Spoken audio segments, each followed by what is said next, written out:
कुछ कहानियां होती हैं जो सिर्फ डराती नहीं बल्कि हमें सोचने पे मजबूर कर देती हैं। आज हम नेपाल की एक ऐसी ही मॉडर्न फोक टेल यानी लोक कथा को समझने वाले हैं जिसके सेंटर में है एक भूताहा पुल और एक बहुत ही खौफनाक साया। तो चलिए इस कहानी के अंधेरे में उतरकर देखते हैं।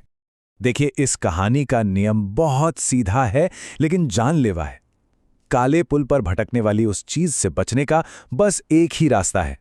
चाहे कुछ भी सुनाई दे, कुछ भी महसूस हो, कभी कभी भी पीछे मुड़कर मत देखना। तो हमारी कहानी के दो मेन कैरेक्टर्स हैं।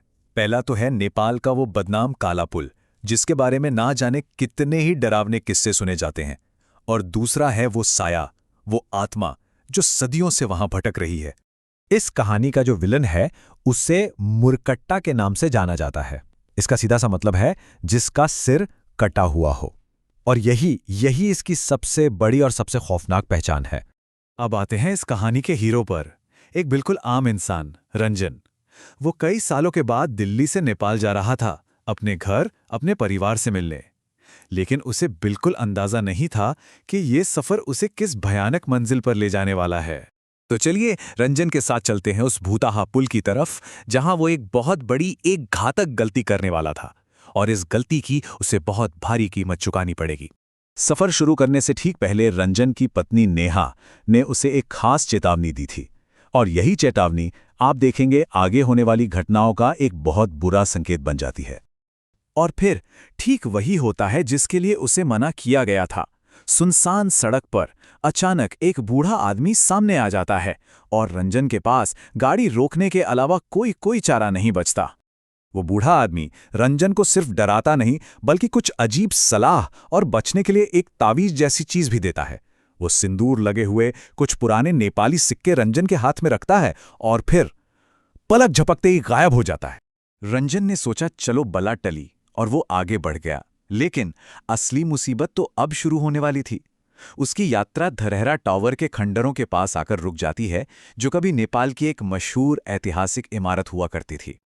और बस ठीक उसी वक्त सिचुएशन डरावनी से एकदम खतरनाक हो जाती है। रंजन की कार का इंजन गर्म होकर बंद पड़ जाता है। वो उस सुनसान अंधेरी जगह पर अकेला फंस जाता है और उसके फोन में सिग्नल भी नहीं थे। अंधेरे में मदद की तलाश में रंजन पैदल ही आगे बढ़ता है और तभी खौफ का असली खेल शुरू होता है। उसे अपने पीछे किसी के चलने की आहट सुनाई देती है, आहट जो उसकी नहीं थी। अभी वो इस आहट को समझने की कोशिश ही कर रहा था कि हवा में एक अजीब सी आवाज गूंजने लगी, जैसे कोई बहुत धीमी गहरी आवाज में कोई मंत्र पढ़ रहा हो। ये उस चीज के आने का साफ संकेत था। और फिर जो हुआ वो किसी के भी होश उड़ा दे। रंजन के पैरों तले जमीन कांपने लगी, मानो धरती के नीचे से कोई चीज जबरदस्ती बाहर आना चाहती हो। और सबसे पहले जमीन से एक काला सड़ा हुआ हाथ बाहर निकला। और फिर मुरकट्टा का पूरा शरीर जमीन से बाहर आ गया, एक धड़ जिसका सिर नहीं था। और सबसे ज्यादा खौफनाक बात, उसका अपना कटा हुआ सिर उसके हाथ में था। और उसकी आंखें उसके सीने पर थी, जो सीधे रंजन को घूर रही थी।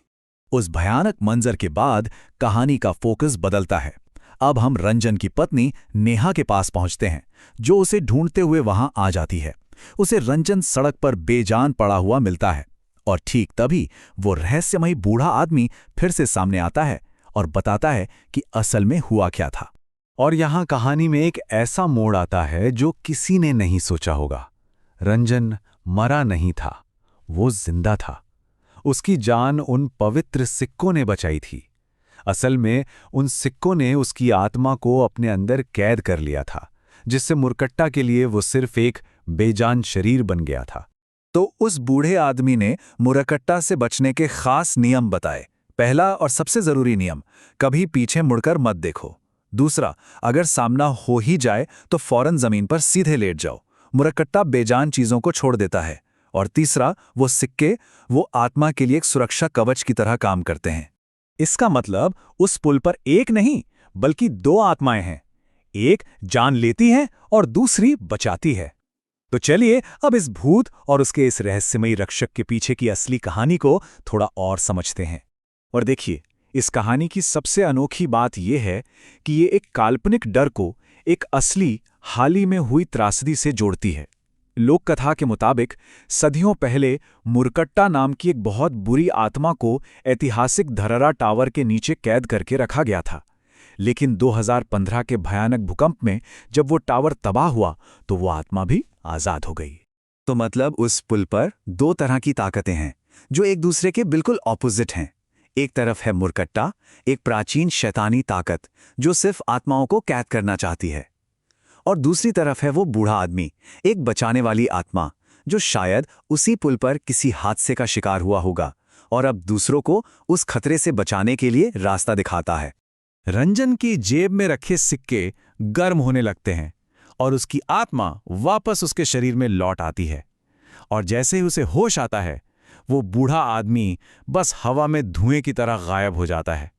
वो कोई इंसान था ही नहीं, बल्कि उस भुतैया जगह पर अच्छाई की एक अकेली उम्मीद था। तो ये कहानी हमें एक बहुत दिलचस्प सवाल पर लाकर छोड़ देती है। जैसे 2015 के भूकंप ने मुरकट्टा की कहानी को जन्म दिया, वैसे ही आज के हमारे डर, हमारी त्रासदियां आने वाले कल की कौन सी लोक कथाएं बना रही होंगी। सोचने वाली बात है ना।